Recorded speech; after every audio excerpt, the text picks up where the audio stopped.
네, 정치여담 여담 최영도 국민의힘 국회의원, 전재수 더불어민주당 국회의원, 또 안정식 SBS 북한 전문기자와 함께하겠습니다. 세 분 어서 오십시오. 네, 반갑습니다. 네. 이 대북 강경론을 주장하는 김용호 교수를 통일부 장관으로 내정한 윤 대통령이 이번엔 통일부의 역할 변화를 참모진들에게 직접 주문했습니다. 윤 대통령이 당부한 내용은 뭘까요? 영상으로 먼저 보시겠습니다.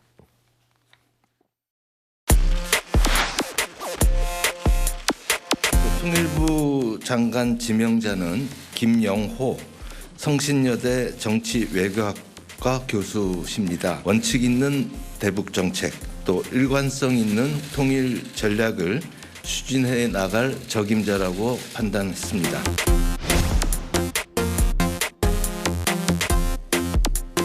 그동안 통일부는 마치 대북 지원부 같은 역할을 해왔는데 그래서는 안 된다.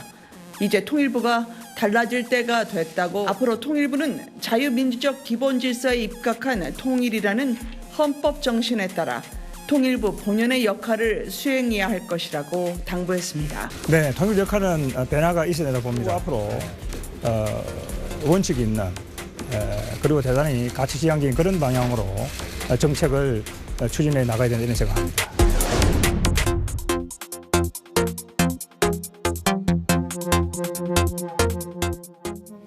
네, 이 질문은 먼저 통일부를 출입하면서 북한 전문 기자인 안정식 기자에게 먼저 질문을 해야 되겠네요. 안 기자, 네. 윤 대통령이 그동안 통일부가 대북 지원부 같은 역할을 해왔다 이렇게 밝혔단 말입니다. 이건 어떻게 해석을 해야 될까요?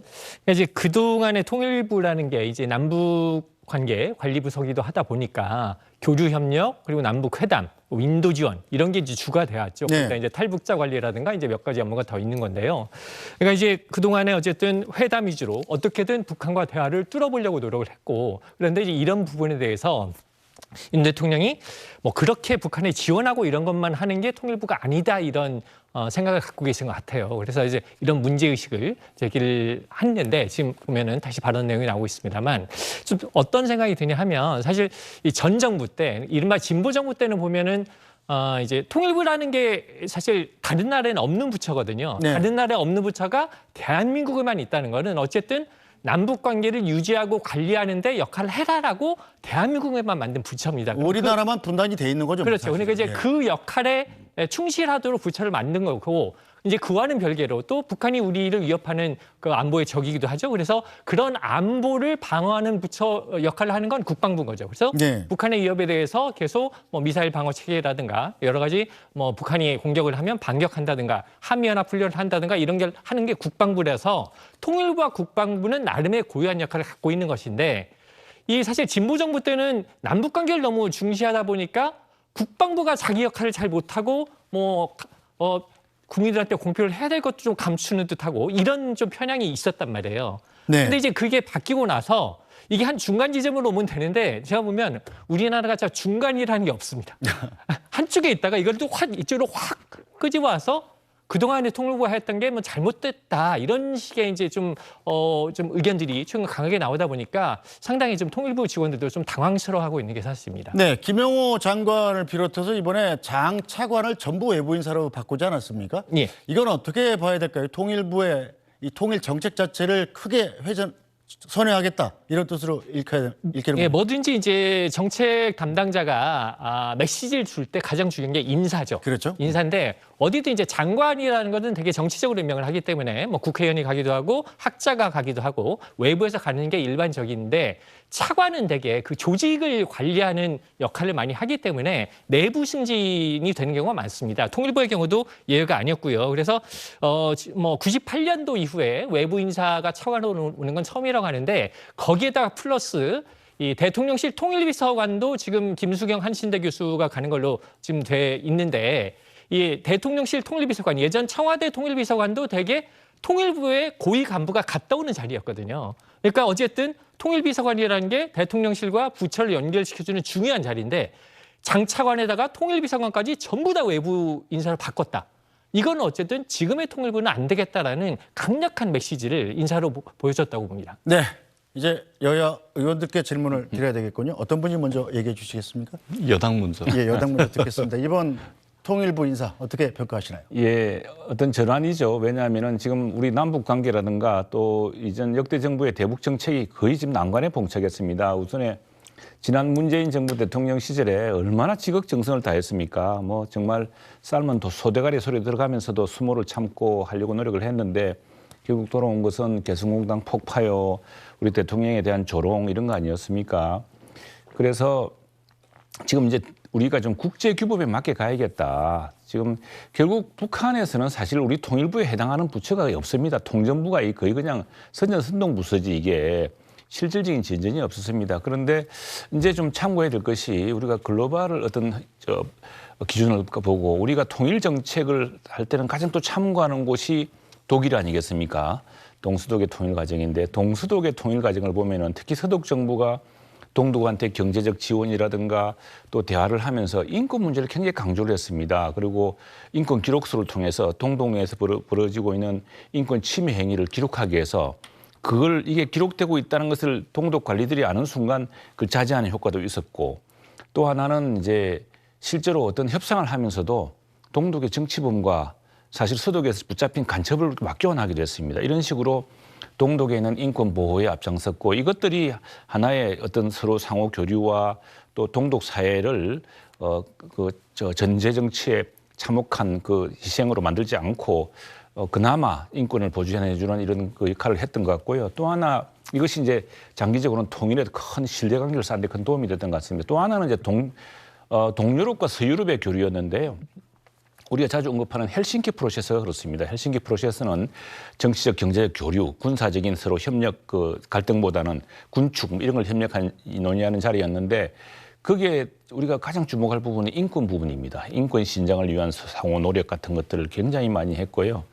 지금 우리는 그동안 이제 북한을 자극한다는 이유로 자제를 했습니다. 자제를 해서 유엔에서 전 세계 국가들이 대부분 다 북한의 인권 단합에 대해서 규탄하는 대북 인권 결의안을 내고 했는데 우리나라만 계속 빠져온 적도 있었습니다. 이런 부분들을 이제 보완하기 위해서라도 우리가 보편적인 기준으로 북한 사회, 북한 지도자들이라든가 북한 정부에게도 국제사회에서 어떤 제재를 풀고 나아가려고 한다면 국제사회 기준을 따라야 된다. 그리고 또 우리는 거저 이웃이 아니지 않습니까? 거저 이웃이 아니라 동족인데 우리 동족끼리도 조금 인권 문제 같은 것도 신경 썼으면 좋겠다. 우리가 대북 지원을 할 테니까 골고루 나눠주고 또 대북 북한의 지금 단혹한 인권상 같은 게 국제사회에 우리보다 외국 기관들이 훨씬 정보가 많습니다. 그런 것들을 우리 대한민국에서도 더 이상 이렇게 다 용납하기만 힘들다. 그러니 북한도 그런 최소한의 인권을 하라. 그래야지만이 국제적 제재도 풀려갈 수가 있다. 지금 미국의 민주당, 공화당 모두 인권에 대해서 이야기를 하고 있거든요. 그리고 우리나라가 세계적인 인권 국가지 않습니까? 인권을 앞세운 분들이 대통령에 몇 분이 당선되기도 했고 하시는데 유독 북한 인권에 대해서만 잦아들고 하다 보니 우리가 드디어는 북한한테 무슨 호구처럼 잡혀서 맨날 주기만 하고 하나도 받는 것 없이 모욕만 당하는 또 그것이 엄청난 핵무기 전력 강화로 되돌아오는 지금 그런 양상이지 않습니까? 그래서 뭔가 이런 부분을 좀 종합적으로 과거 동서독의 경험 또 동유럽과 서유럽의 경험까지 바탕으로 한 국제적인 어떤 규범 속에서 북한으로 하여금 또 이 문제에 좀 천착할 수 있도록 그렇게 도우려는 것이죠. 네, 통일부 장차관을 모두 바꾸면서 윤석열 대통령 통일부가 마치 대북 지원부 같은 역할을 해왔는데 이제 통일부가 달라질 때가 됐다 이렇게 얘기를 했단 말입니다. 자, 전재수 의원께서는 통일부가 어떻게 달라질 걸로 예상하시나요? 일단은 통일부가 권영세 장관이 1년을 했지 않습니까? 권영세 장관의 통일부 1년에 대한 평가는 어떻게 되는 것이죠? 권영세 통일부 장관이 1년을 했는데 여기에 대한 평가는 건너뛰는 것 같습니다. 그죠? 지난 1년간에. 그렇습니다. 그러니까 이게 좀 상당히 좀 느닷없는 이제 대통령의 메시지로 저희들이 읽을 수가 있겠고, 무엇보다도 저는 이 가장 우려스러운 것이 지금 경제와 민생도 그렇고, 경제와 민생에서 좀 성과가 안 나오고 있지 않습니까? 계속해서 지금 경기 침체 시그널은 있고, 연달아서 이제 금리 인상이 취해지면서 밥상 물가부터 시작해가지고 월급 빼고 싹 다 오르는 그런 이제 경제 민생의 문제가 있는 것이고, 그 다음에 외교만 하더라도 이제 미국 편중 외교를 통해 가지고 우리가 그동안 국제 외교 무대에서 힘겹게 쌓아 올렸던 경제 영토를 다 잃어버리는 뭐 이런 지금 지경이고, 그나마 지금 남북 관계인데 지금 이번에 김영호 장관 지명을 통해서 사실상 권영세 통일부 1년의 평가를 넘어서서 이제는 이게 통일부라는 부처를 통해서 어떤 긍정적 남북 관계의 변화라든지 또는 미래지향적이고 뭔가 좀 남북 관계에 뭔가 좀 물꼬가 트이겠구나라는 희망을 완전히 이제 제거해버린 그런 인사라고밖에 저희들이 평가를 할 수가 없겠습니다. 그러니까 경제, 민생, 외교를 넘어서서 이제 남북 관계조차도 사실은 윤석열 정부 5년에 걸쳐서 더 이상 기대할 게 없는 이런 이제 인사로 보고 있고, 사실은 북한을 적으로 보면서도 한편으로는 대화와 타협의 대상으로 우리들이 규정을 했던 거 아닙니까? 적으로 보는 것은 국방부가 하면 되는 일이죠. 그런데 통일부 장관까지 굳이 북한을 적으로 보는 적대적 대북 인식을 가진 사람을 통일부 장관으로까지 할 필요가 있겠냐. 그래서 이 윤석열 정부 5년 동안 남북 관계에 험로가 예상된다. 적어도 지금과 같은 이런 현상을 넘어서는 어떤 한반도의 긴장 고조라든지 또는 전쟁이 일어날지도 모르겠다라는 그런 국민들로부터의 어떤 불안감을 심어줄 수 있는 인사로 저희들은 평가를 할 수밖에 없다. 굉장히 점수를 주기는 좀 난감한 인사다. 이렇게 평가를 합니다. 안정식 기자는 통일부를 그동안 굉장히 오래 출입해 왔잖아요. 예. 역대 정부의 통일 정책을 다 봤는데, 예. 자, 이번 인사를 통해서 보여지는 이 정부의 앞으로의 대북 정책 어떻게 달라질 걸로 예상합니까?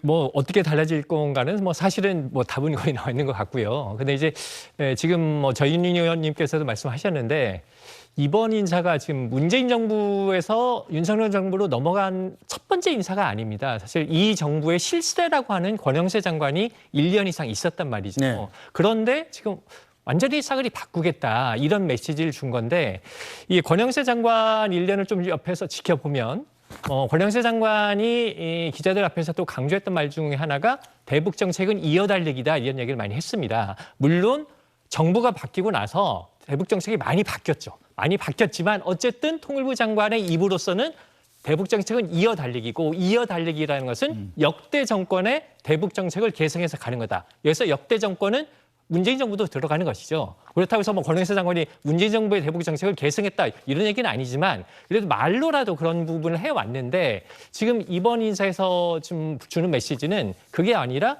연속성보다는 단절성, 차별성을 강조해서 가겠다는 뜻을 보여주고, 이제 한편으로는 또 어떤 생각이 드냐면, 사실은 초대 조각 때 통일부 장관에 누가 올 거냐라는 얘기가 많이 있었습니다. 그리고 기존 뭐 캠프에 있던 분들, 기존 통일부 관료들 여러분의 뭐 이름이 물망에 올랐었는데, 당시 어쨌든 여당에서도 목소리가 있는 정치인을 보냈단 말이죠. 이 얘기는 저는 윤석열 정부 초반만 해도 대북 원칙을, 이른바 대북 원칙을 지켜가면서도 북한과 뭔가 해볼 수도 있지 않을까라는 기대감이 좀 있었다고 봐요.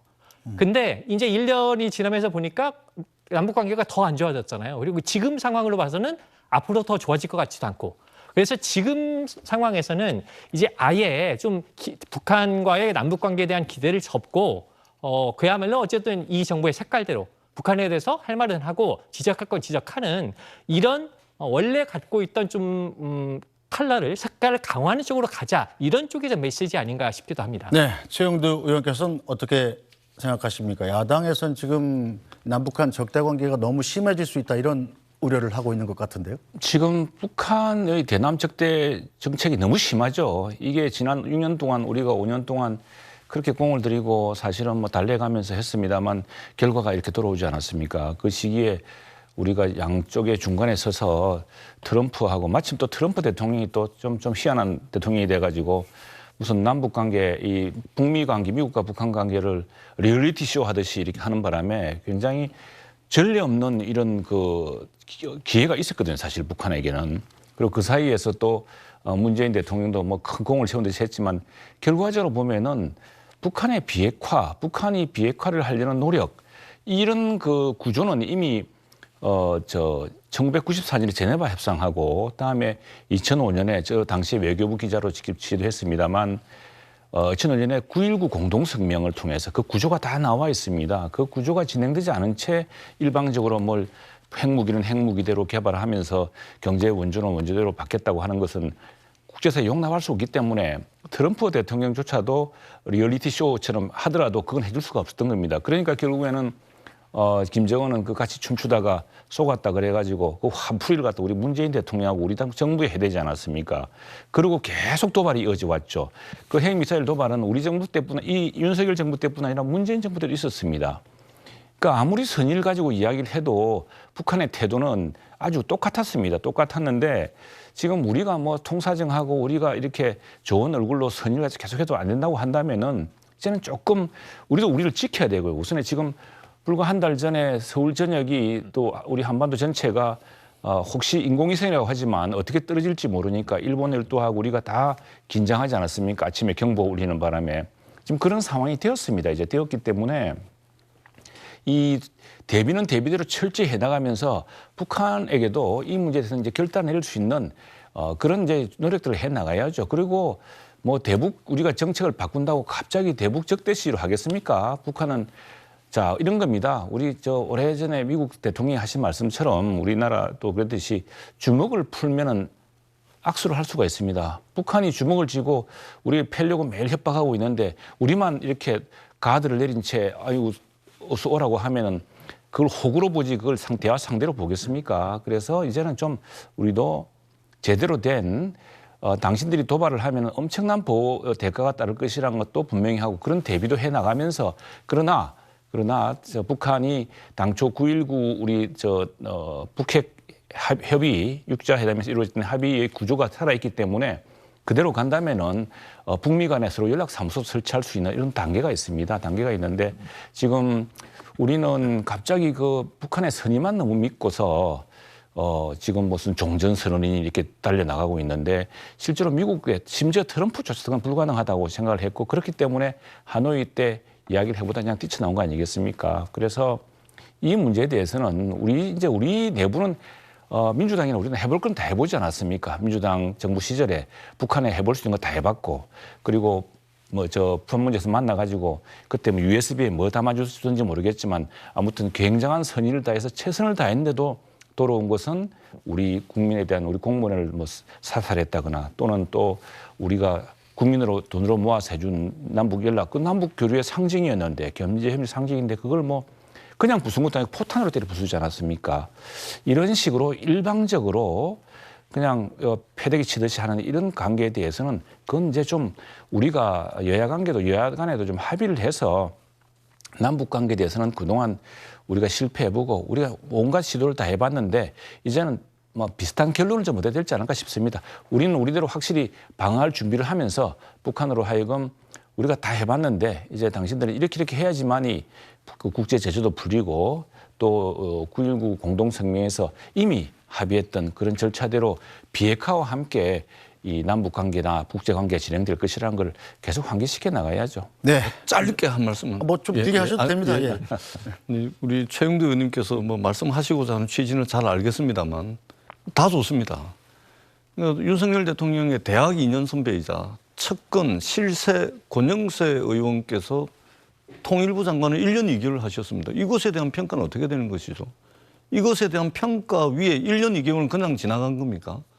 이것에 대한 평가 위에서 이번 통일부 장관 인선도 당연히 응당 평가가 돼야 된다고 저는 생각을 합니다. 여기 건너뛰어버리고 저 14개월 전에 문재인 정부 통일 정책을 이야기하는 것도 제가 보기에는 이 시간의 전개상 별로 맞지가 않죠. 실세 측근 장관이 통일부를 1년 동안 진두지휘하고 남북관계를 했음에도 불구하고 지금 김영호 장관이 입각을 한단 말입니다. 이것에 대한 평가를 우선적으로 하는 것이 맞겠다라는 말씀을 좀 드리도록 하겠습니다. 알겠습니다. 자, 문재인 전 대통령도 약간 우회적인 반응을 내놨습니다. 오늘 SNS인데요. 최종권 전 외교부 1차관이 쓴 책을 언급하면서 자, 김대중 노무현 문재인 정부는 정책을 계승 발전시켜서 평화로웠으며 균형 외교도 증진했다. 국민소득 2만 불 시대와 3만 불 시대로 도약한 것도 이때다. 자, 이 부분입니다. 대화를 통한 남북 간의 적대 해소 노력과 외교 없이는 안정적인 평화를 얻기 어렵다. 아직도 냉전적 사고에서 헤어나지 못한 사람들이 많다. 현 정부를 약간 우회적으로 비판한 것 아닌가 이런 느낌이 드는 내용입니다. 자, 역대 정부가 평화정책 일관성을 가지고 이어달리기를 했다면 남북관계와 안보 상황, 경제까지도 얼마나 달라졌을까 생각해 본다라고 썼는데요. 자, 뒤집어 생각하면 이번 정부는 일관성을 가지고 이어달리기를 하지 않고 있다는 비판으로 들리는데요. 최영도 의원님 어떻게 생각하세요? 아니 문재인 정부 말기에 이미 모든 파탄 관계가 드러나지 않았습니까? 그렇게 당하고 뺨때기 맞고 지금까지 침까지 뱉고 했는데 그게 무슨 미련이 남아서 그걸 지금 자화자찬할 수가 있습니까? 그리고 그 이제 과정이 사실은 북미 관계가 급속히 진행된 것은 이제 트럼프 대통령의 특별한 좀 캐릭터 때문이었었는데 자기만 뭐든지 뭐 다 할 수 있는 거죠. 근데 맥도날드 햄버거를 먹고서 김정은이랑 이야기할 수 있다는 아주 파격적인 사고부터 접근 방식이 시작됐던 것인데 그 뒤로 그 김정은 그리고 그 김여정의 그 아주 참 무도한 발언에서 보았지만 북한의 그 판단, 우리 남북미를 통해서 해보려고 했던 우리 대한민국 정부의 노력, 문재인 정부의 노력을 어떻게 평가하는지를 북한의 입장에서 보지 않았습니까? 또 하나 트럼프 대통령이 김정은과의 편지 같은 걸 공개하면서 드러난 걸 보면은 거기서도 완전히 그냥 우리 대한민국 정부는 없었던 겁니다. 아예 무시당하고 있었고 이런 지금 국제 정세와 남북 관계의 변화에 대해서 또 북한의 핵무기 고도화에 대한 무지,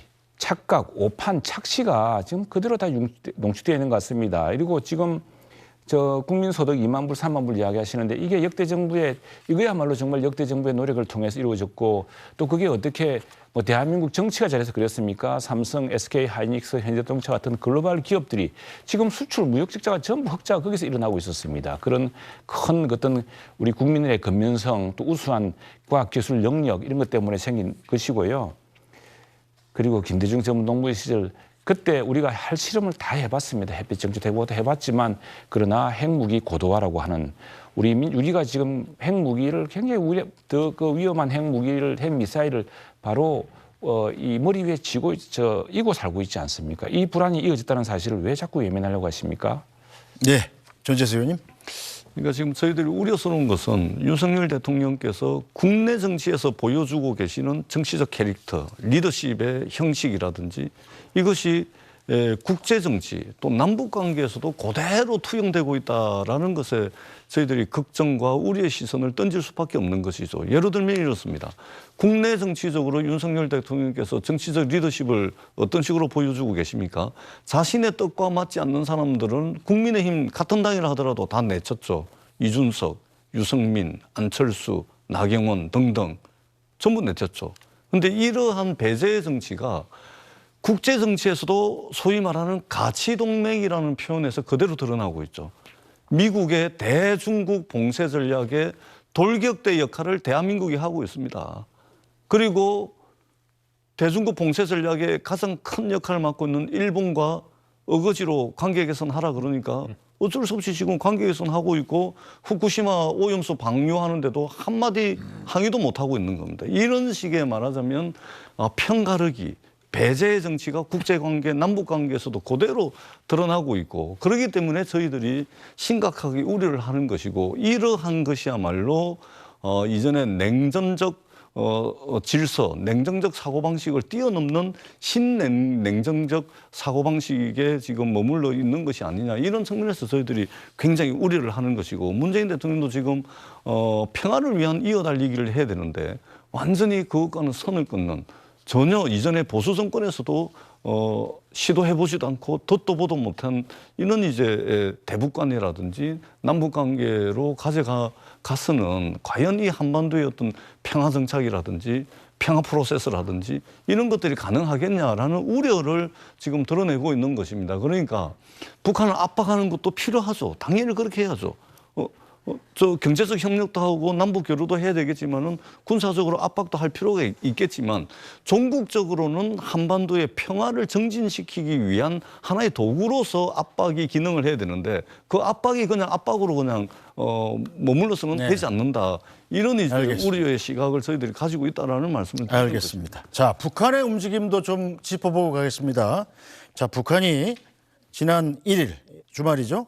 현정은 현대그룹 회장의 방북 추진 움직임에 입국을 허가할 수 없다면서 공개적으로 거부 의사를 밝혔습니다. 자, 조선중앙통신의 김성일 외무성 국장 명의로 남조선 그 어떤 인사의 입국도 허가할 수 없다, 이런 담화를 냈는데요. 자, 안정식 기자. 네. 이런 입장을 통일전선부가 아니라 외무성이 발표한 거는 좀 이례적인 것 같은데요. 네, 그렇습니다. 남북 관계에 있어서는 우리가 이제 통일부라는 네. 다른 나라에 없는 부처가 있듯이 북한도 대남 담당하는 뭐 조평통이나 네. 통일전선부 쪽에서 담당을 해왔는데 외무성은 우리로 말하자면 외교부죠. 그렇죠. 근데 이제 우리도 보면 남북 관계를 통일부에서 다루지 외교부에서 다루지는 않는단 말입니다. 네. 물론 뭐 육자회담 이런 건 외교부에서 하지만, 근데 이제 이 현정은 회장의 방북 신청을 한 것도 아니에요. 이제 굉장히 초보적인 단계에 들어갔는데 그거 자체를 검토할 필요도 없다라고 하면서 하는 입장을 외무성에서 냈다. 이거는 남북 관계는 특수한 관계가 아니라 우리는 완전히 다른 나라도 보겠다, 이렇게 볼 수 있는 측면이 있는 거죠. 하지만 그렇다고 해서 이걸 저는 너무 이렇게 과민하게 반응할 필요는 없다고 봅니다. 왜냐하면 북한은 자기들이 필요하면 또 입장을 바꿔요. 육자회담 절대로 안 나간다 했다가 필요하면 나오거든요. 네. 그러니까 지금 상황에서는 남한은 동족으로도 보지 않는다는 걸 보여주기 위해서 외무성 입장을 냈지만, 또 상황이 바뀌어서 자기들이 필요하면 또 언제 그랬냐는 듯이 입장을 바꿀 것이기 때문에 북한의 입장이 지금 이렇게 남한은 싫다, 이런 입장이구나, 이런 정도로 이해를 하면 될 것 같습니다. 네, 안정식 기자 잘 들었습니다. 안정식 북한 전문 기자는 여기서 인사를 드리고 단락을 좀 바꿔보겠습니다. 고생하셨습니다. 안녕하십니까, 편사옥입니다. 더 많은 뉴스와 라이브 이벤트를 보고 싶으시면 화면 오른쪽을 눌러서 구독해 보시기 바랍니다. 또 저희 SBS 앱을 다운로드하시면 속보 알림도 받아보실 수 있습니다. 항상 저희 SBS 뉴스를 시청해 주셔서 대단히 고맙습니다.